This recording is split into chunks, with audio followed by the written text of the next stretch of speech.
Hey, my name is Ben and welcome to my cooking video. Today we are going to be cooking red cooked pork, and the first step is going to be cutting your pork into the chunks that you want. At the same time, you want some water boiling because after we cut it, we're going to be dunking this into hot water to get rid of all the gunk.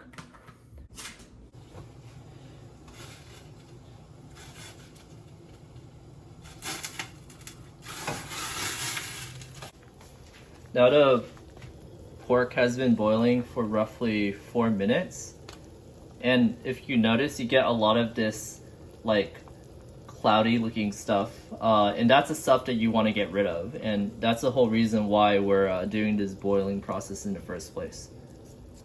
Okay, so now we are going to be caramelizing the pork chunks. Ideally, you would want to use rock sugar, but I don't have rock sugar, so I'm just using regular granulated white sugar.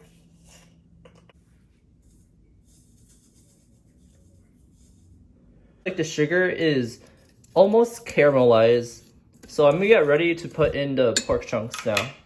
Putting in the pork pieces, one thing to be careful about is that the pork pieces are gonna start cracking pretty hard when you put it in, because if there's any excess moisture on the pork pieces, they're gonna react with the oil. So just be careful when you do this step. We got some nice caramelization going on. You want to be occasionally turning your cubes to another side in order to caramelize the different side of each pork cube. Okay, so now we're going to be heating up some of the aromatics.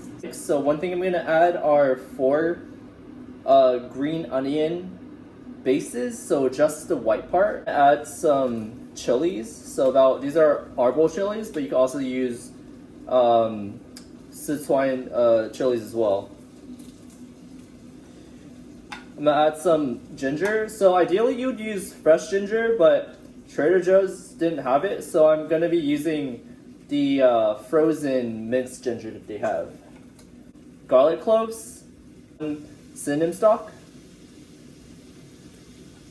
Add 3 star anise. About 15 Szechuan peppercorns. Great, so now we can add the pork back in to the currently sauteing aromatics. Pour water up until the pork pieces are barely covered. So one important thing is I'm using boiled water, because if I put in cold water, it would cause the meat to firm up because of the temperature change.